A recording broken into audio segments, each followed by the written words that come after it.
Hi friends అందరికీ. మా వాడు ఇలా మధ్యాహ్నం ఫుల్ తాగి, ఫుల్ అంటే ఫుల్ కాదు, ఒక క్వార్టర్ తాగి డోర్ వేసుకుంటే ఇప్పుడు దాకా డోర్ తీయట్లేదు. ఎన్నిసార్లు తలుపు కొట్టినా కానీ అసలు గింత కానీ తలుపు తీయట్లే. మాకైతే బయట అసలు ఉచ్చబడుతుంది, చెమటలు చెమటలు పడుతున్నాయి. ఎందుకంటే వాడు నా 2ంటికి పడుకున్నాడు. ఇప్పుడు 10:30, 11 అయింది. ఇప్పుడు దాకా డోర్ ఓపెన్ చేయట్లే, ఏం లేదు అసలు. ఎట్లరా దేవుడా అని బుర్రలు పగలగొట్టుకుంటున్నారు మా బ్యాచ్ అందరూ. ఎందుకంటే వాడు లోన సచ్చిండో బతికిండో అని కూడా క్లారిటీ లేదు. తాగింది క్వార్టర్కే వాడు శవం మాదిరి పడుకున్నాడు లోన.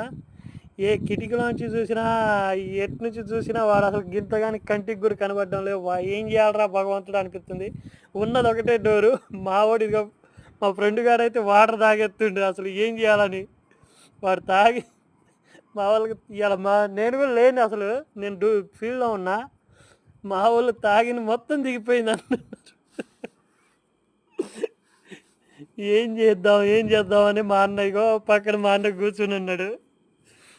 మా ఫ్రెండ్ గారైతే కింద నుంచి ఏకంగా వాటర్ కొడదామని బకెట్లు వేసుకొని వచ్చిండు బయటికి. అసలు లెగట్లే. అసలు వాడు అసలు ఏం మనిషి అనుకుంటుండో మనభూతి అనుకుంటుండో కానీ పడుకుంటే మాత్రం దయ్యం పండుకున్నాడు. ఇంతగాని లెగట్లేదు.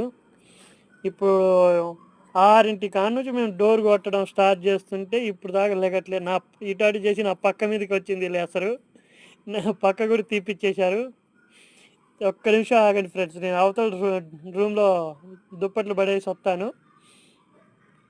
గ్యాప్ ఇయ్యట్లే అసలు. మా వాళ్ళు అయితే కసరత్తుల మీద కసరత్తులు చేస్తున్నారు. ఎట్టాగైనా లేపాలి అని కింద నుంచి వాటర్ కొట్టడం. మా మునిరాడు అయితే ఏకంగా వాటర్ కొడుతుడు కింద నుంచి. అయినా తీయట్లే వాడు అసలు. ఏం చేద్దాం అని మా అన్న అయితే ఒకటే పరేషాన్ అవుతుండు. ఇగో మళ్ళా కొట్టిండు. 3 బకెట్లు వాటర్ కొట్టినావు అయినా లేగట్లే.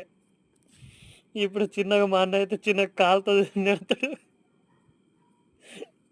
మా వాడికి మామూలు కోపం రావట్లేదు. వాడు కనుక బయటకు వస్తే శివతాండవే ఖచ్చితంగా మా వాళ్ళ చేతిలో. ఎందుకంటే పాపం ప్రశాంతంగా ఒకసారేమో కోదాడపోతే కోదాడలో ఎవడో తప్పిపోయినట్టు తాగి ఎవరో ఇంట్లో పోయి పడుకున్నాడు. నైట్ 1 దాకా అక్కడ ఎతికినాం. ఇప్పుడేమో ఇట్లా డోర్ లాక్ చేసి పండుకున్నాడు. చచ్చిండో బతికిండో కూడా క్లారిటీ ఇవ్వట్లేదు. మా అన్న అయితే కింద నుంచి ఏకంగా నీళ్ళు కాళ్ళతో కొడుతుండు. మావాడికి ఇవాళ కోపం మామూలుగా రావట్లేదు. పాపం వాడు తాగింది మొత్తం దిగిపోయింది. మరి ఇంకేం చేస్తాడు ఈ లంజుడికి వల్ల.